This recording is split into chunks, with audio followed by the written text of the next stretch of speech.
is Michael Lee of the Source Code Group, and I'm going to talk about group level merge request rules, specifically the minimum required approvers.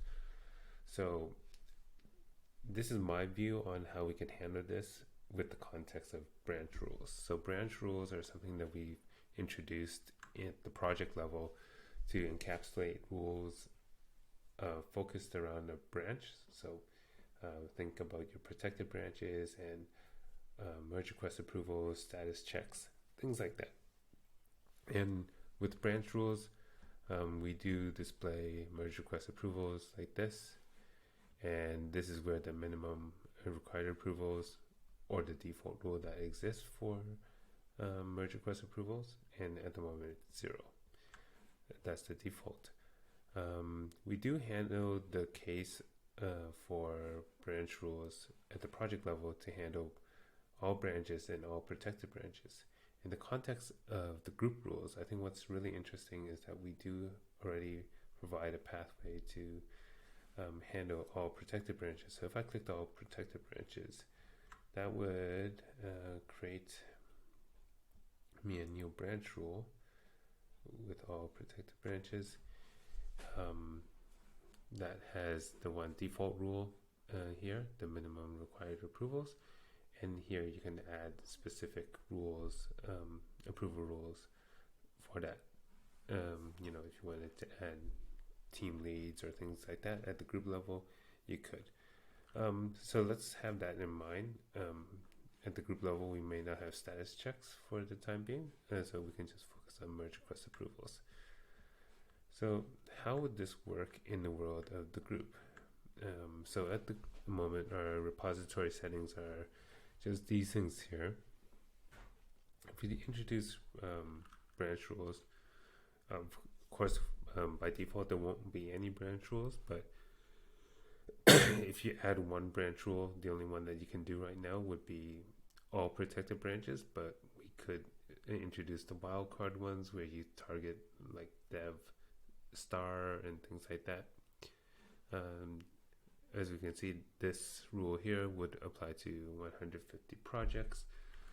Jumping into the details here, this would be the branch rules details for all protected branches at the group level. And we changed this from the default of 0 to 2 with the intent that all projects that inherit from this will now have 2 as the required approvers. And how that might look like at the project level would be like this, where that approval required box for minimum required approvals is no longer editable because it's a group level setting.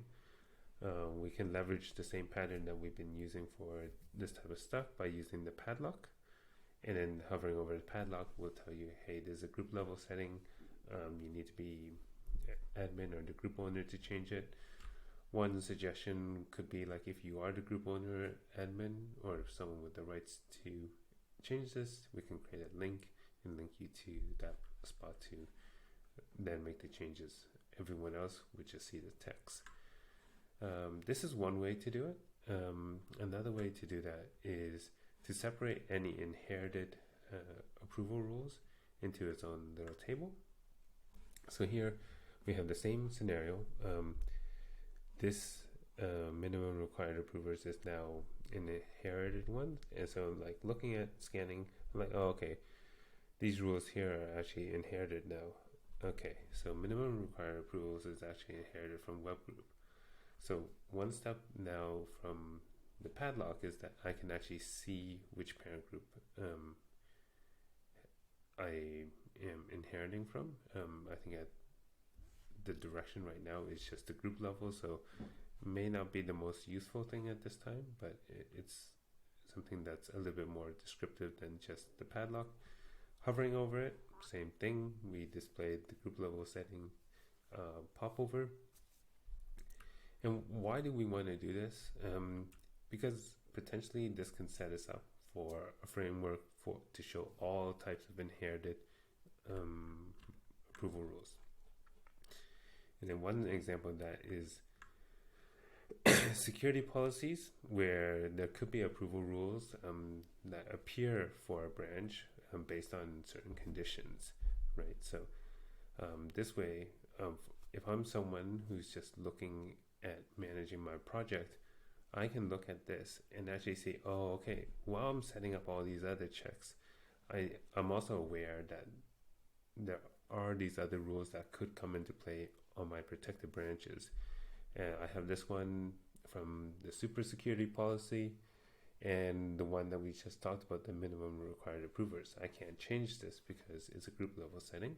And then this one here, if I hover over it, the text can change here, but I can say, oh, this is inherited by the super policy, and then I can click on this to then go change the policies if I have the permissions. But I think displaying the read-only rules is really powerful from the project owner perspectives because there are no surprises. You know what kind of approvers rules will come into play on your branches before you even bother setting up your own custom approval rules at the project level. So yeah, I think we can start with the padlock, or if you want to, we can explore this idea of the separated approval rules, but those are two ways that we can approach this. Thank you.